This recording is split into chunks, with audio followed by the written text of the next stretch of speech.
This is a CBS News special report. Disaster in space. Reporting from CBS News headquarters in New York, here is Dan Rather. It was there for all to see, open, above board, almost routine. Another space shuttle launch. So many saw it happen. So little is still known tonight about why it happened. Tonight, the search planes and desperate rescue helicopter crews that had looked for signs of survivors all day in vain, tonight they were recalled. They will start again at first light. Ships are still crisscrossing off the coast of Florida. All they have found in the cold Atlantic is small debris from the once mighty Challenger. The largest pieces of that debris, no bigger than 2 feet wide and under 10 feet long. That is all that remains tonight of 7 hero pioneers and tons of high tech. Some of America's best and brightest young people, some of the most complex machinery and electrical apparatus in the history of humankind. It happened at Challenger's moment of full thrust, point of highest stress, where metal meets air at 2,000 miles an hour. It happened in real time before noon, a slow-motion horror for all who watched. T-minus 10, 9, 8, 7, 6. We have main engine start. 3, 2, 1, and liftoff. Liftoff. And it has cleared the tower. The president, like all Americans, watched this on television. The future doesn't belong to the faint-hearted. It belongs to the brave. Challenger, go at throttle up. Challenger, go at throttle up. Obviously a major malfunction. We have a report from the flight dynamics officer that the vehicle has exploded.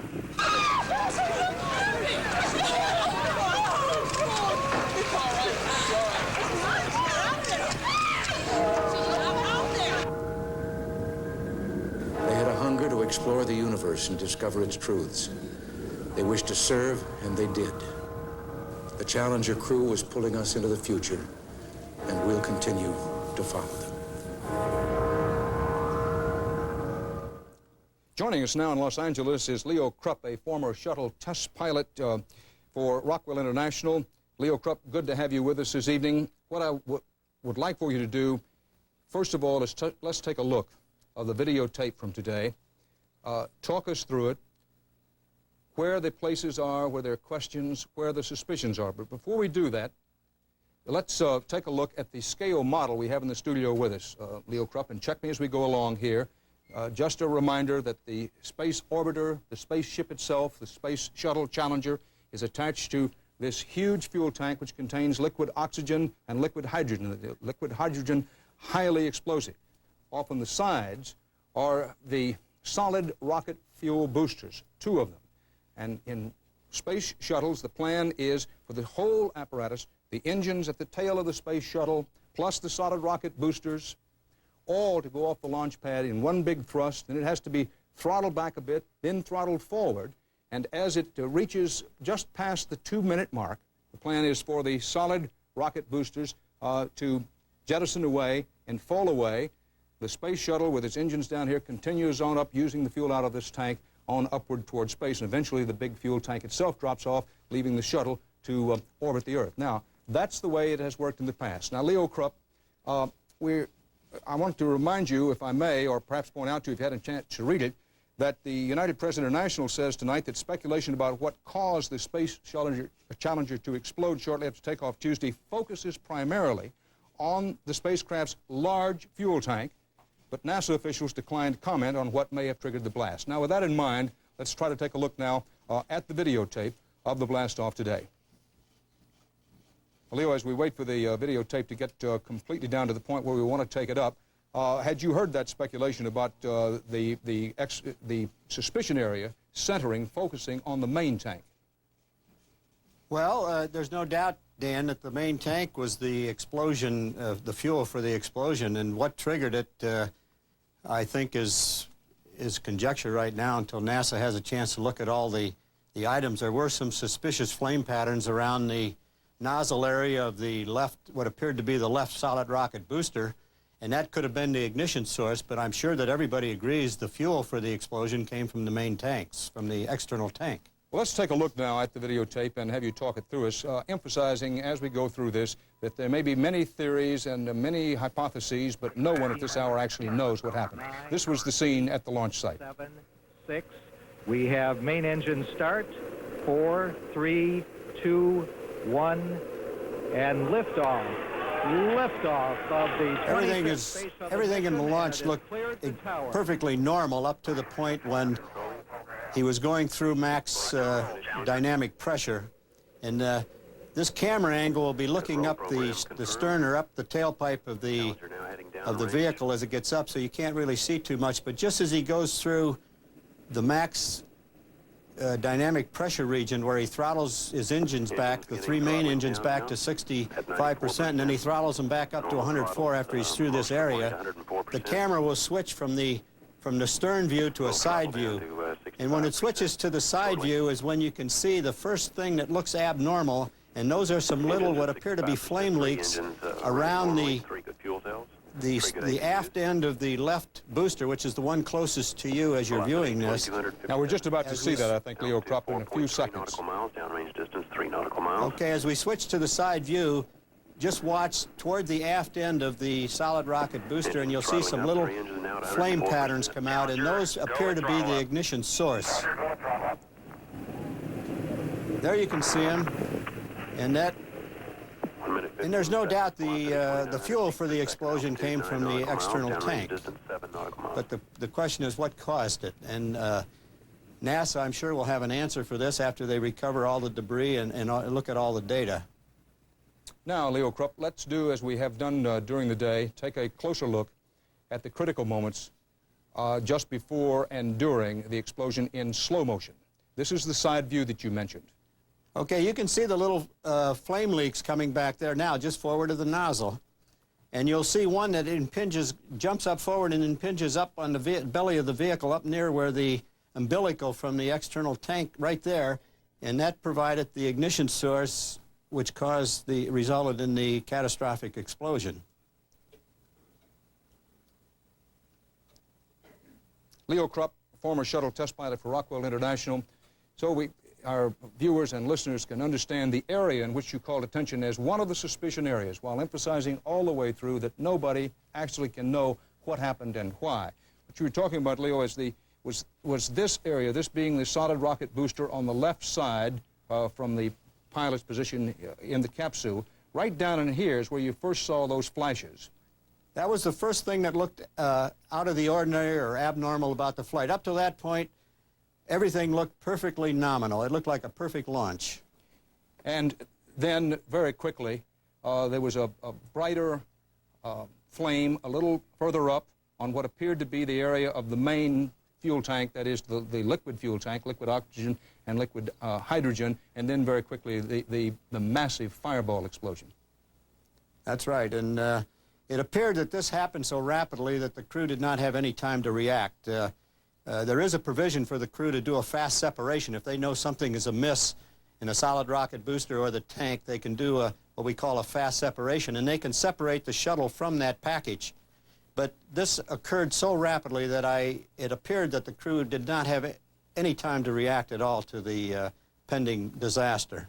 Leo, on our model, what you're talking about, there is a provision where if the commander and pilot have an indication in time, if they can quickly separate just the space orbiter itself away from all the fuel, but there's no indication anywhere at any time today that they had even a second or two to do that. No indication at all. The other thing we want to mention is the large fuel tank, the one that United Press International says is the focus of the investigation as it begins as to where the explosion may have started. That massive external fuel tank is manufactured by Martin Marietta Aerospace in Louisiana.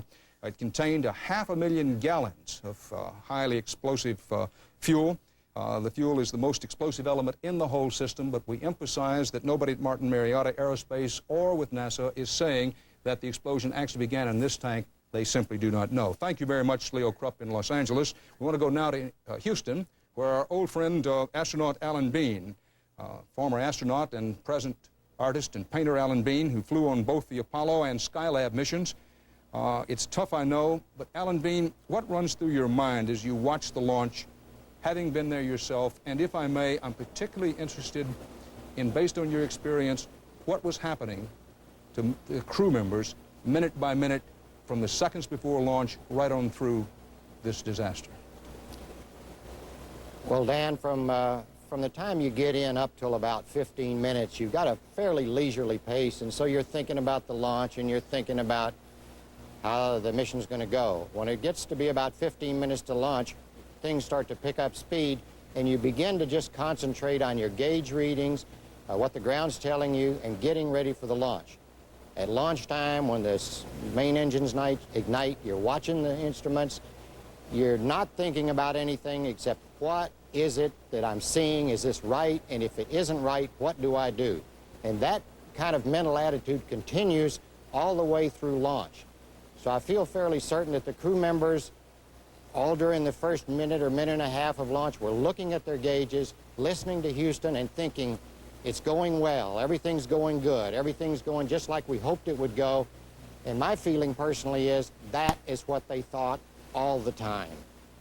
Now, this happened with such suddenness, Alan Bean, and there was no indication, no one heard any indication, no one saw any indication that the spacecraft was in any difficulty whatsoever. Things happened so quickly in there. We're talking about seconds, and in some cases nanoseconds. Speculation pure and simple, but would the commander and the pilot have had a gauge indication that something was wrong? One of the things that you do when you design spaceships, of course, is you try to design them so they never fail, and that doesn't work. So if that doesn't work, then you say, what parts could possibly fail? Maybe a computer. Okay, we'll put 5 of them on board. How about the external tank? Well, we can't put 5 of those on board. They're too big. We better build the one we have and make sure it works. Don't bother putting a lot of instrumentation on there, because if something does go wrong, there's nothing you can do anyway. So I feel that if it was a failure of the external tank or the solid rocket booster up in the middle of it somewhere, like Leo's talking about, that there's no instrumentation there that the crew can readily get an indication that something's going wrong. So from their point of view, from their perspective, everything looks good. There were no ejection seats in this space shuttle. There were in some of the very earliest of the space shuttle flights. There were ejection seats in the crew area, but none in this one today.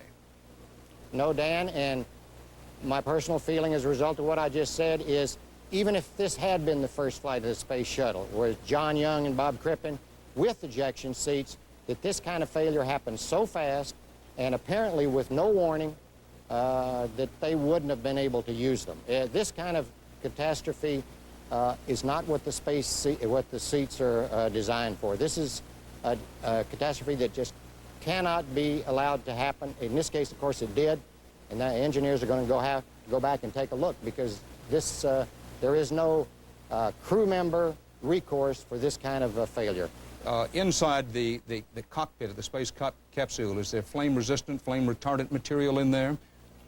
There is, but there's nothing that could absorb the energy that is in either the solid rocket boosters. It looks like neither of them came apart, because we could see them after the explosion, but there's certainly nothing in there that could absorb the force of an explosion of the hydrogen and oxygen that's in the tank, nor, I might add, when this occurs, the shuttle would be put at a strange attitude relative to the air. It's going 2,000 miles an hour, as you pointed out, maximum airflow, maximum airspeed. The shuttle would come apart. It just can't be built for those kinds of forces. This kind of failure cannot be allowed to occur when you design a spaceship. It's that simple. And there's every indication today that it exploded in that great fireball almost instantly. Alan Bean, yes. Thank you very much for being with us this evening. The 7-member crew of Space Shuttle Challenger was varied, from different backgrounds with different training.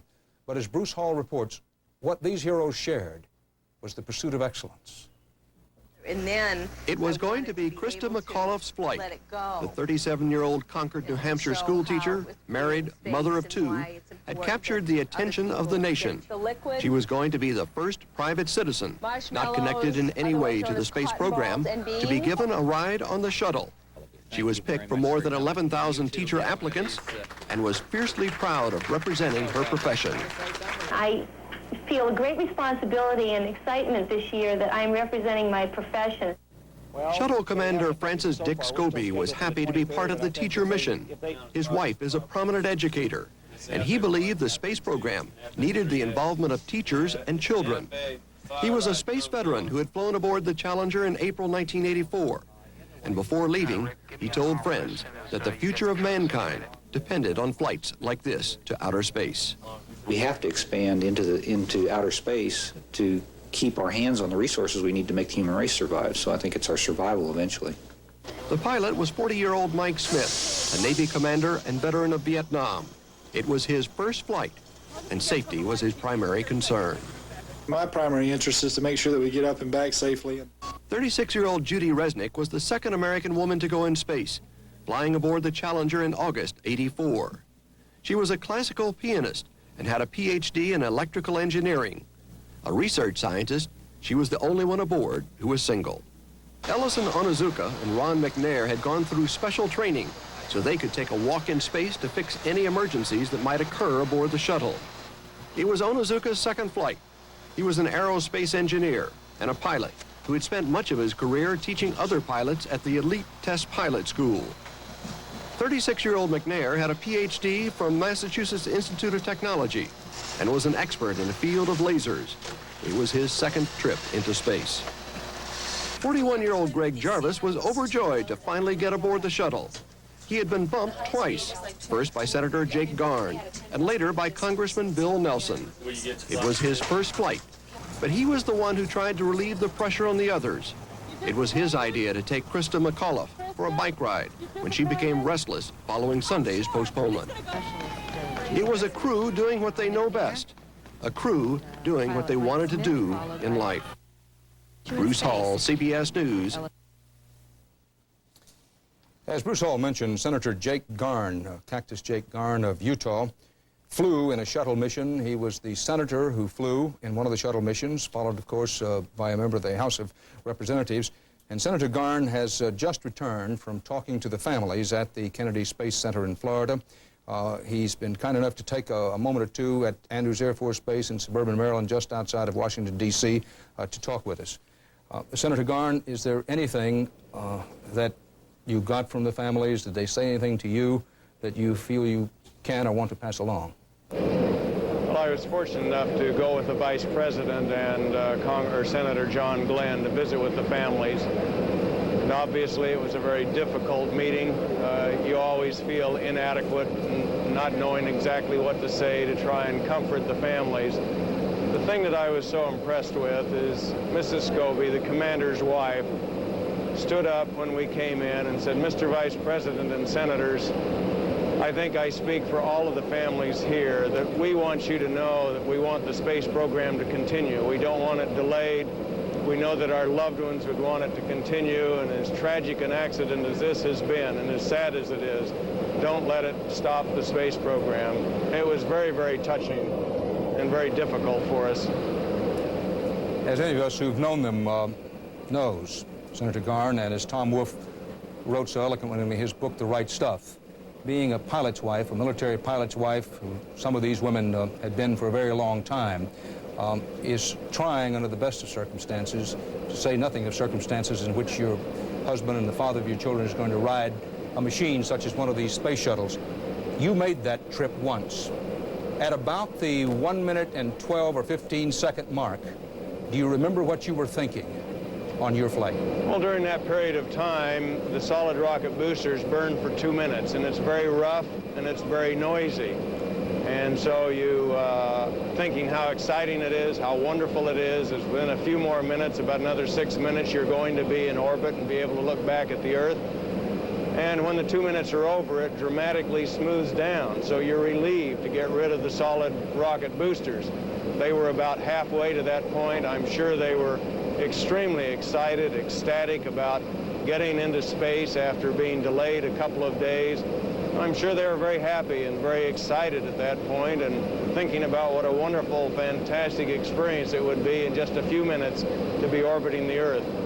Senator Garn, do you remember what you saw and what you heard at that moment? Were you praying? Did you have your eyes open or closed? What did you see and feel and hear? Well, at that moment, again, you're halfway through the solid rocket booster burn. As I remember, Charlie Walker, who was sitting next to me in the mid-deck, were clapping and shaking hands because we came within only 55 seconds of being canceled. And that was all we had left in our flight window for that morning. So we were cheering and clapping and shaking hands about that point into the flight. Senator Garn, thank you very much for being with us this evening. I trust that you passed along, you and Vice President Bush, the respect, honor, and sympathy of the nation to those families. Thank you for being with us. Thank you. We did. The stunned shock in the hometown of teacher Christa McAuliffe. The equally solemn and sad reaction in the Houston suburb where so many NASA astronauts and employees live, Clear Lake City, Texas, near the Johnson Space Center. Martha Teichner is there. The town where astronauts live and work closed ranks. There was no information, just this sign, turn on your lights and pray for our astronauts. People did. An armed guard stood outside Mission Commander Dick Scobie's house tonight.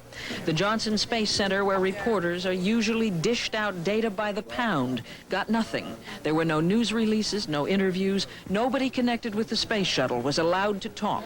A stunning, staggering silence was NASA's response to the tragedy that was inevitable someday. From those terrible minutes just after the launch, as the technicians who worked with the crew helped them in and out of their simulators, called them by their first names, realized what had happened. There was a compulsion to be near a television, to see the explosion replayed over and over. Tourists stood near NASA workers, their faces full of their feelings. 7 people snuffed, and the only thing good you can say about it is that they didn't feel it. But when you saw it, it totally was engulfed. My God, what a sight. One by one, the flags up and down NASA Road 1 were lowered to half-mast, and people stared at them, disbelieving. The walls at PT's restaurant are covered with pictures of astronauts, including 3 members of the Shuttle Challenger's dead crew. No astronauts came in tonight for dinner or happy hour. Well, it just doesn't seem possible that they never come in here, do you? So far, mourning has been an individual matter. Here, where astronauts live and work, it is everybody's tragedy. Martha Teichner, CBS News, Clear Lake City, Texas. This horrible tragedy, this moment so vividly burned in our minds, it is one of those events that many of us are likely never to forget. Even now, many hours after we first saw that horrific ball of flame, it is hard to believe it happened at all. Bernard Goldberg looks at America's reaction to the deaths of 7 of our own. T-minus 15 seconds. In the American mind, it had become routine, all those successful launches. In reality, of course, it never was routine, not for all the Americans who would watch close up, and certainly not for the people who would ride the shuttle into space. No, it never was routine, and at 11:39 Eastern Standard Time this morning, the proof exploded before our eyes. You just can't believe that something like that has happened initially, and then when it sinks in, you know, it's just like, you know, losing a member of your family. Today, our shock turns to sadness. We salute those who risked and gave their lives to serve our country at the last great frontier. And in the small towns around the Cape, this American tragedy was a community tragedy as well. This community has been a part of the Space Center and its progress. We've shared the joys. Certainly today, we've shared a great tragedy. I was a school teacher myself for 31.5 years, and I taught the age that she left, and it really touched my heart. I have grandchildren the same age. I was first shocked because I didn't know what had happened and thought it was a dream that you'd wake up out of. They were pioneers with high hopes and old-fashioned courage. They made it look like fun. So, in the American mind, it was becoming routine. Of course, it never was. This is Bernard Goldberg.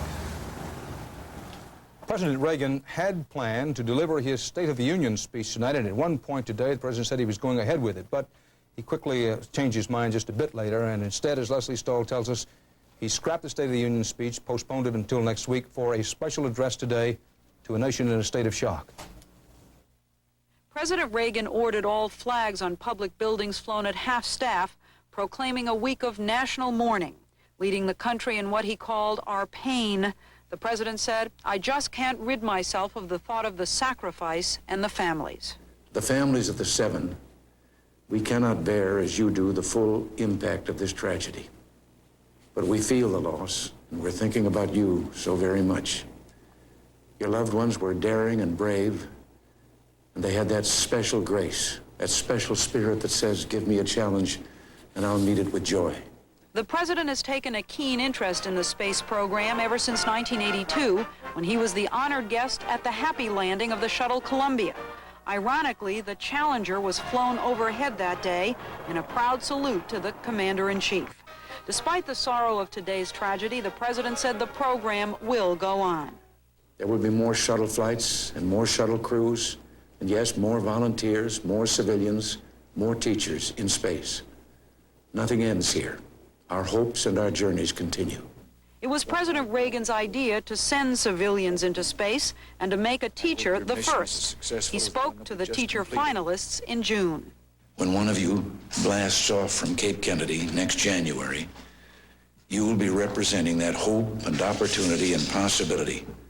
You will be the emissary to the next generation of American heroes. The President and Mrs. Reagan are here tonight at home, Mr. Reagan having postponed his upbeat State of the Union address. At first, he said he was going to go ahead with the speech because, and I quote, "You can't stop governing the nation because of a tragedy of this kind." But then after congressmen, Republicans and Democrats urged a cancellation, it was finally decided that the budget was not what most Americans want to hear about tonight. This is Leslie Stahl at the White House. From the great Atlantic Ocean to the wide Pacific shore, a nation mourns 7 heroes. From New Hampshire to Florida to Texas and beyond, they saw a space shuttle explode into smithereens. 7 lives lost just like that. The danger of space flight is real. That was real fire, real flames, and real death. But says President Reagan, we will continue our quest in space. Is it worth the risk? Has the space program come too far, too fast? We'll examine those questions when our coverage of the Challenger disaster continues.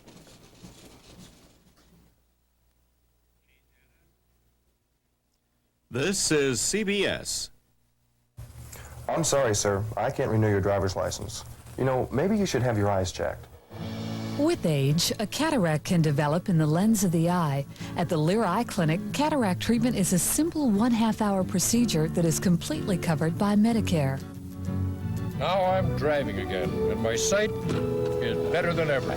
Come on, let's go. It's nice to live in a world where dreams can come true.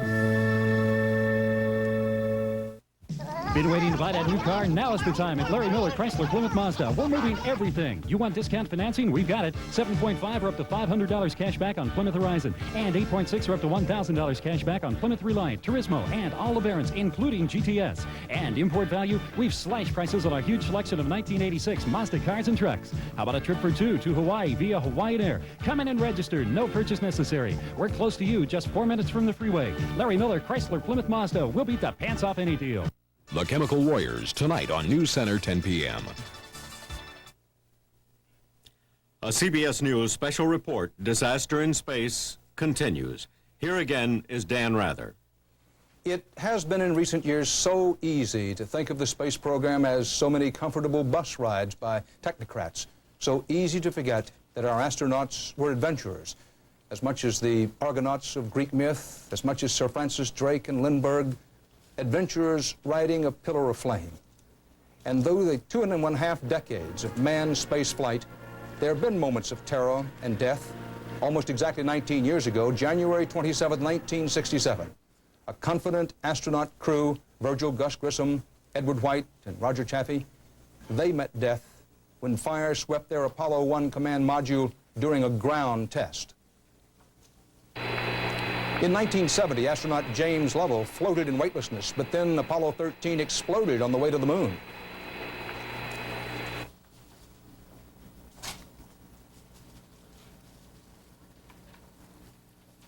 Okay, Houston, we've had a problem here. We've had a main beam both audible. We had a main B bus underboat. An oxygen tank had been mishandled during manufacturing. Apollo 13 finally returned safely to Earth. The dangers of space travel apply to all. The Soviet Union, the only other nation to send manned vehicles into space, has reported the deaths of at least 4 cosmonauts. On October 12, 1964, a Soviet cosmonaut completed a successful 24-hour space odyssey, but in 1967, he would become the first person to die during a space flight when his Soyuz 1 crashed after re-entry. With us tonight in Colorado Springs, Colorado, is an authority on the Soviet space program. He is Nicholas Johnson, advisory scientist for Teledyne Brown Engineering. Good evening, and thank you very much for being with us. The Soviet Union, at last report, had reported today's American space disaster in one line. Does this put them ahead? Can it put them ahead? No, it doesn't put them ahead.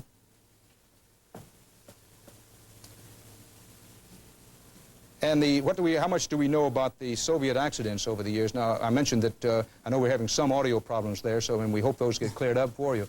That the Soviets have reported the deaths of 4 cosmonauts, but you and others have written that there's some reason to believe that they've had more accidents than they've been willing to make public. Well, we only understand that they've had 4 actual fatalities on 2 different missions about 4 years apart, the first in '67 and the second in 1971. But at 4-year intervals, there have been 3 other near-fatal accidents, the last occurring in September 1983, when 2 cosmonauts almost suffered an identical fate to what happened today. The Soviets have favored unmanned space exploration, have they not? Well, they've accomplished many things with manned space flight, to make no mistake about it, but they've favored unmanned exploration. Well, if you look at the ledger, then certainly they have launched more unmanned spacecraft than we have. But they've also launched more manned spacecraft, so percentage-wise, it's pretty much equal. They don't use the same kind of propulsion system that we do for launch and getting into orbit, though. No, they don't use the more exotic liquid hydrogen, liquid oxygen. They simply use liquid oxygen and kerosene, which dates back to the V-2 rockets of World War II. To have it clearly understood, the V-2 rockets used more solid rocket fuel. So go ahead. No, they were liquid fuels, but they were simply kerosene and oxygen and not liquid hydrogen and liquid oxygen. And the technique, the knowledge of how to use liquid oxygen and liquid hydrogen as we do in getting our space shuttles into orbit, the Soviets have that technology and know-how, or they don't, or we don't know. They have never demonstrated it, but we believe they're working on 3 new vehicles, one very similar to the space shuttle, which will use exactly the same technique. Mr. Johnson, when I asked you the question at the beginning where you had some trouble hearing whether this could put the Soviets ahead, you study the Soviet space program very closely, and you have for a long time. It's always hard to make a comparison, but obviously, clearly, this is going to set back the U.S. space program. And what advantage will that be to the Soviets? Are they in a position to take special advantage of that? I don't think it will give them advantages because we're not traveling the same path in space right now. They are concentrating on manned occupation of low-altitude satellites. For the last 6 years, they've occupied that station for about half of each year. What we have been doing recently is simply deploying satellites and gaining new experience, which we lost in the late 70s. I don't think that this actually gives the Soviets an advantage. They're simply applying their techniques in a different manner. Mr. Johnson, we want to move on to other coverage, but why have the Soviets never put a man on the moon? They tried for a long while. Well, I think what happened, they were running very close behind us in 1968. And when we were successful with Apollo 8 around the moon in December of that year, then their program, which was a little bit farther behind, simply got canceled because they could not catch up quickly enough. Thank you very much, Nicholas Johnson, advisory scientist for Teledyne Brown Engineering. The space shuttle, a truck, a kind of flying workhorse, reusable and lately used for the first few times as part of the U.S. military space program. This brought something brand new to the whole space shuttle program, secrecy and news blackouts about U.S. military payloads. CBS News Defense Department correspondent David Martin reports it's no secret the Pentagon is no fan of the shuttle, now more than ever. Later this year, the Space Shuttle Challenger was to have carried a top-secret military payload into space, one of 5 military missions scheduled for the Space Shuttle this year. Now the Challenger is no more, now that all shuttle flights are grounded indefinitely, Pentagon officials are scrambling to determine just what effect today's tragedy will have on the military's race into space. The Pentagon is counting on the shuttle to carry vital communications and intelligence satellites, as well as Star Wars experiments, into space. By the 1990s, officials foresee a need for 24 military space launches a year, more if a Star Wars defense against Soviet missiles is actually deployed. With that kind of schedule, the Air Force already has warned that if one of the shuttles were to be lost, quote, we could never catch up. We have main engine start. We have a cutoff. Even before today's catastrophe, there were increasing doubts about NASA's ability to meet the Pentagon's space needs. So the Air Force is hedging its bets by building new rockets to back up the shuttle. The first of the new rockets will not be ready until 1988. By then, the Air Force will have run out of these older Titan rockets, which it currently uses. Now it appears the Air Force will run out much sooner, as the rockets are used to fill the void left by the loss of Challenger. Officials say some of the damage to the military space program can be limited by the fact that the Pentagon has the power to bump scientific and commercial payloads from the shuttle. One way or another, Pentagon officials say they will figure a way to get all their satellites and experiments into space. But today's disaster will almost certainly add billions to the cost. This is David Martin at the Pentagon. This is the 25th year of manned space exploration, just 25 years. A mere speck of time, really. And we've gone from brief space flights to short turnaround space shuttles. We launch satellites and walk in space so routinely. But are we pushing the limit? Should we slow down? Joining us again from the Johnson Space Center near Houston is former astronaut Alan Bean. Also in our Washington CBS News studio, Congressman Mervyn Dymally, head of the Congressional Space and Technology Caucus, and here in New York, Myron Mauchline, a former director of the Space Shuttle program. Gentlemen, what about it? Are we pushing the limit, and should we slow down? First, former astronaut Alan Bean. Dan, I don't think so. I think one of the things that I've noticed in NASA all the time I was there, some 18 years, was that they never compromised safety. They never pushed too hard because of cost. They never compromised safety because of any political pressure or anything. So I feel that whatever went wrong was a mistake and will be rectified. But I don't believe it was because NASA was pushing too hard. I feel they never go beyond the limit of safe operations. Congressman Mervyn Dymally, as head of the Congressional Space and Technology Caucus, have the budget pressures on NASA been costly to us? And has that been one of the things to put the pressure on the space agency? More than budget pressures. First, NASA has an excellent safety record, certainly better than the automobile industry, better than the aircraft industry.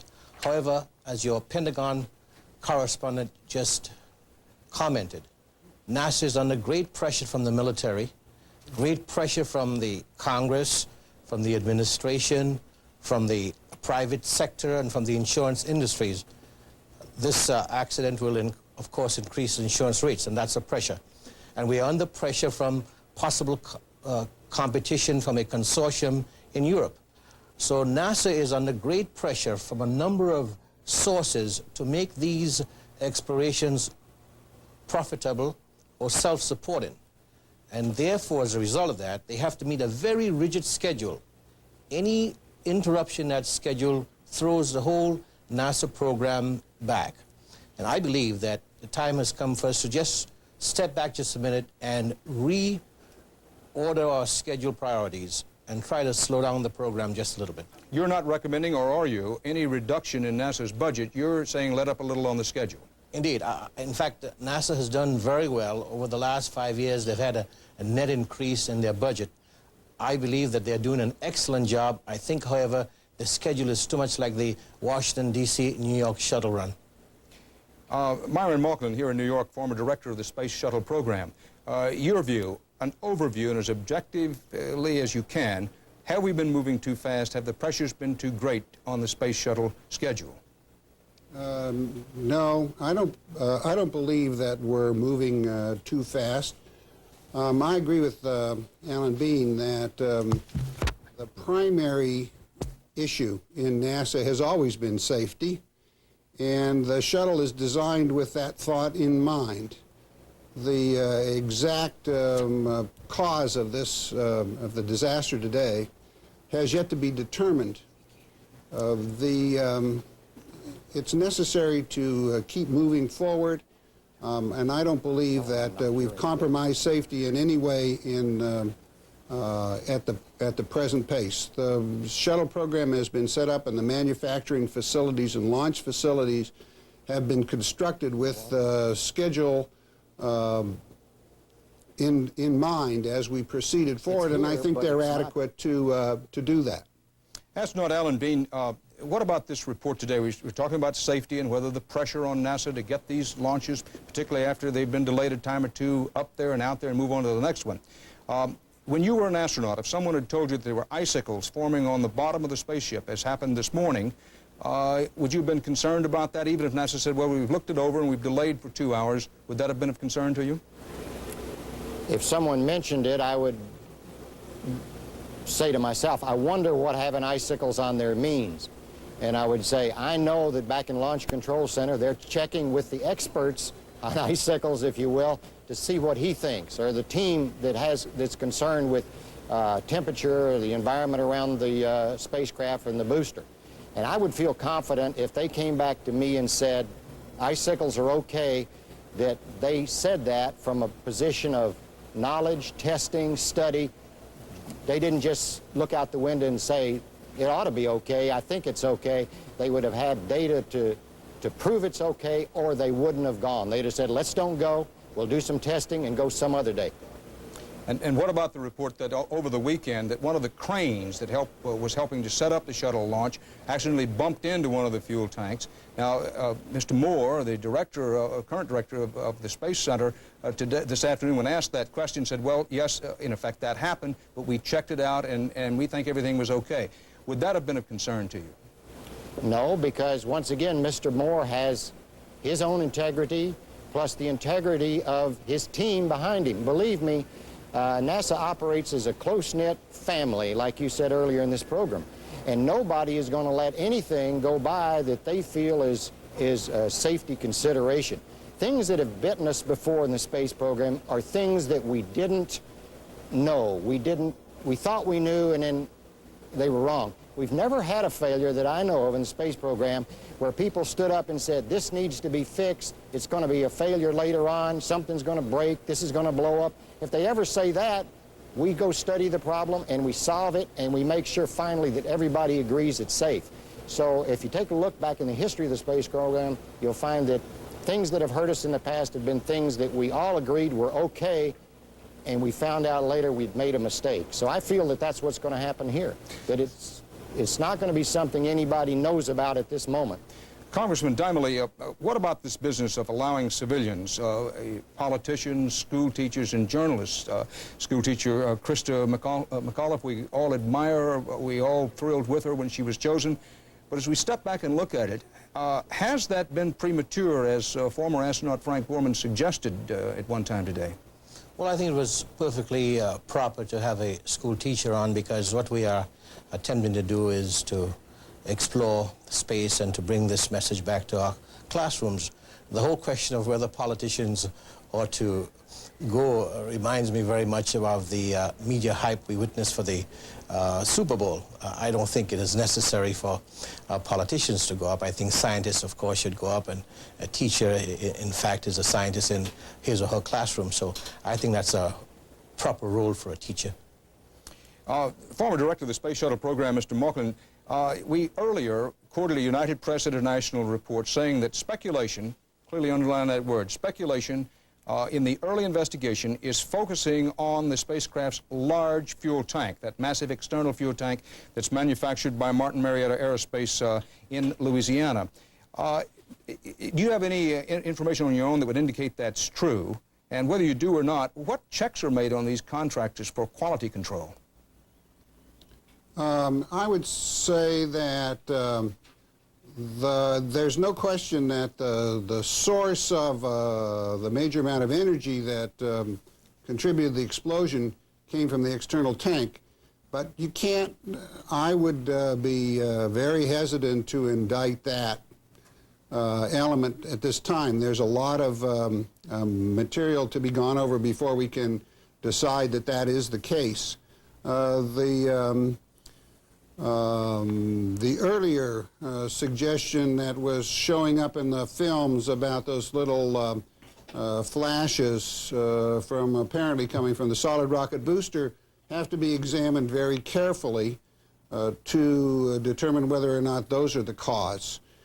As to the quality, the control that goes into making the external tank, that's a welded aluminum structure, and there's about 1 kilometer of weld in that tank. All the joints are x-rayed, and early on in the program, they were getting to a place where there was, I think, less than 1 inch of weld that had to be reworked. So I would not think that that could be a problem. We have to really wait for all the data to be examined to get a better idea of what's really happened.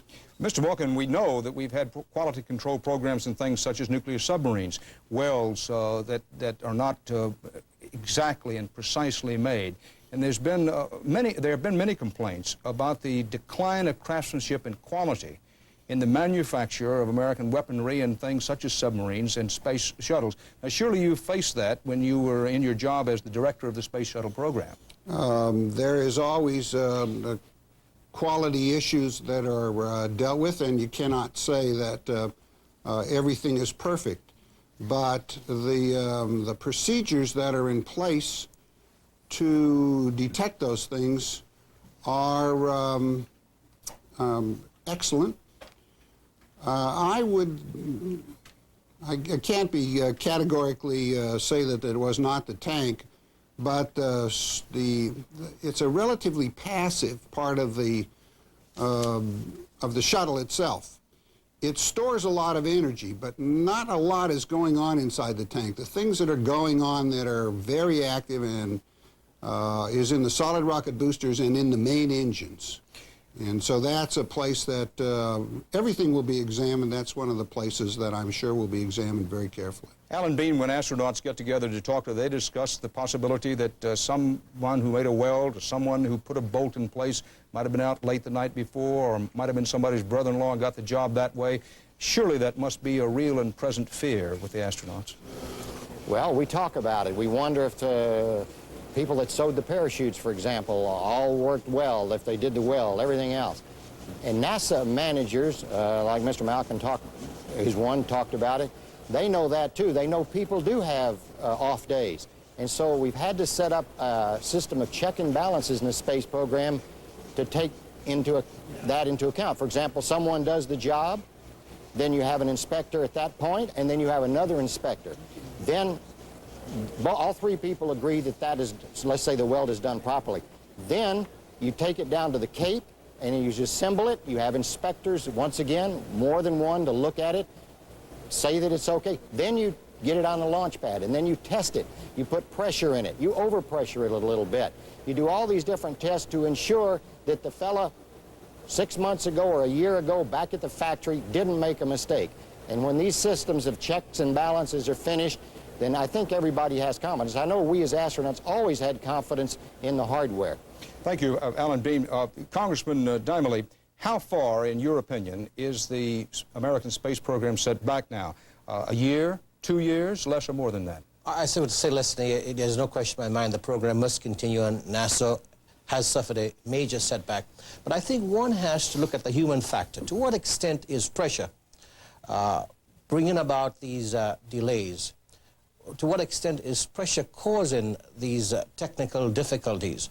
One cannot ignore these human factors, and it seems to me we need to step back a bit and re-examine the whole procedure, the whole scheduling process, which brings stress and brings pressure onto the whole production of the program. Thank you very much, Congressman Dimely, for being with us tonight. In the hometown of Challenger astronaut Ron McNair, Lake City, South Carolina, CBS News correspondent Sandy Gilmore visited the home of Matthew Brown, McNair's former teacher, and they were joined by a former classmate, George Simmons.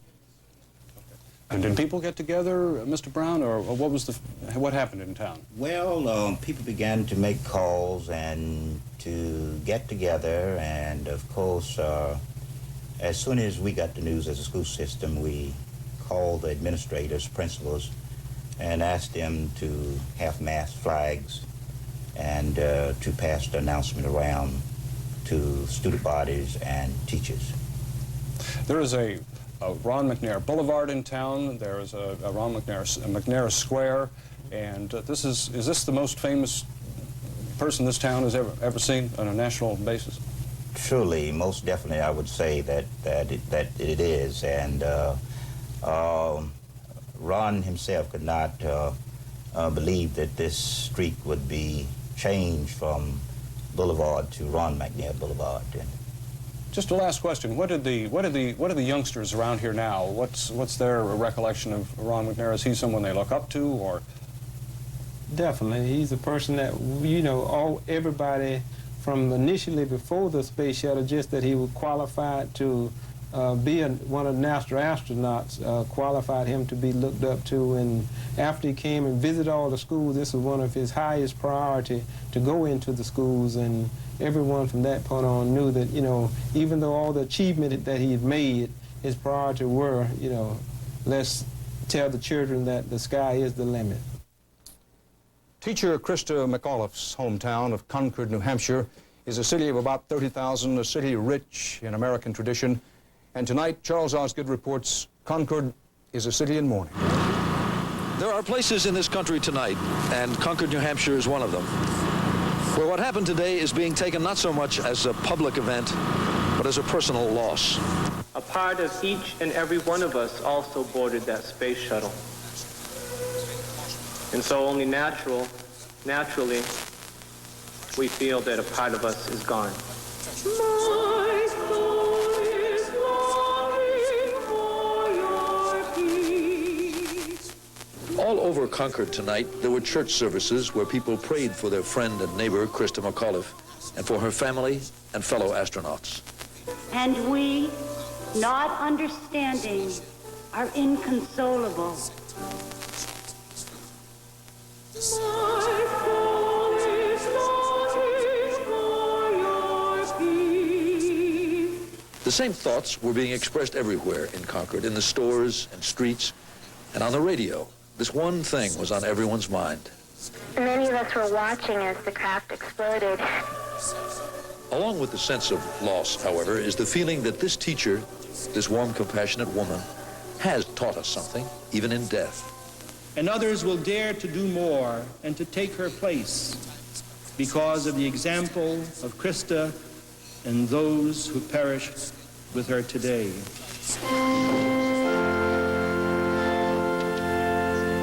On the front door of the house right next door to the McAuliffes is a wreath with a picture Krista sent to Jean Timmons, one of the 8 Timmons children.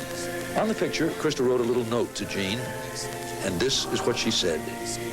She said, "May your future be limited only by your dreams." Charles Osgood, CBS News.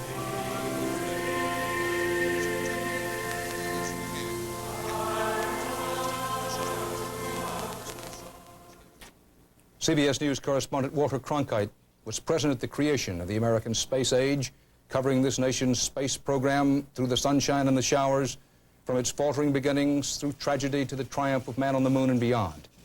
He filed this reflection on today's catastrophe from Santiago, Chile. Even in our moment of such deep grief, we must look ahead to the future, for such is the nature of life. There will be, of course, long investigations and examinations of what happened today at Cape Canaveral. The argument will be buttressed for those who have been opposed to manned spaceflight all along. They'll now add the question of safety to their arguments. And NASA, of course, their engineers will have to look very carefully at what happened today to make sure that it doesn't happen again. Those of us who have watched the development of our space program from the very beginning, long before man first essayed a trip into space, we saw a lot of rockets blow up on the pad, soar into space and then be destroyed. And I think in the backs of our minds always was locked the fear that someday all that volatile fuel would get loose when man was aboard, as indeed happened today. But America's pride in what it has accomplished in space in more than a quarter of a century of safe manned flight should not be diminished by today's terrible tragedy. We have come a long way in space, and there's still so much to be done out there. There are scientific, industrial, medical bounties to be reaped in space. To diminish what we have done in the past would be to dishonor those who lost their lives in that program on Challenger today. This is Walter Cronkite, CBS News, Santiago, Chile. A CBS News program reminder, we'd like to remind you that the CBS Morning News will continue our coverage live tomorrow morning from Cape Canaveral, Florida, with Forrest Sawyer and Maria Shriver. Why do they do it? What did they die for? Francis Scobie, spacecraft commander, veteran of a previous Challenger flight. Scobie talked about it in 1984. You have to risk something to gain something, and the risk and the gain are worth it to me. I thoroughly enjoy doing what I'm doing, and if you allow risks to keep you from doing the things in life that pleasure you and make you what you are and make you feel better about yourself, I think you're shortchanging yourself. Do you think we'd ever accomplish anything without taking some sort of risk? No. You might as well just go in the bedroom, close the door, and turn out the lights. They were 10 miles high when they died today, just like the old days of test pilots of the right stuff, showing their stuff. But it was not like the old days of out on the edge, seat of the pants flying with flyers all cut from the same cloth. These were Americans from all walks, from all backgrounds. Fighter pilots with war records, payload specialists with degrees, men, women, a teacher of children, a mother. They were Christian, they were Jewish, they were humankind up there going for us, going for the brass ring, for the thrill, for the knowledge, for the future. In a paraphrase of the poet James Dickey's work, put them high on the list of men and women who counted. These searchers and seekers, these astronauts and teachers who died today in what became the spaceship disaster. They died in the blue and silver furnaces of their spacesuits. Think about them, who they were, and the way they were. Dreamers, explorers, adventurers forcing themselves past the point of danger and deep fatigue to expand our understanding of what is up there and out there. They may never have known the nature of the trouble that killed them. For them, no more cries of, wow, what a view, no more jokes with mission control, no more thumbs up or cheering crowds, no more phone calls from the president. They will not see their parents and their wives or husbands and the children meeting them. Gone with the rush of the engines and the exploding sky. Gone, but theirs were lives that mattered. This has been a CBS News special report.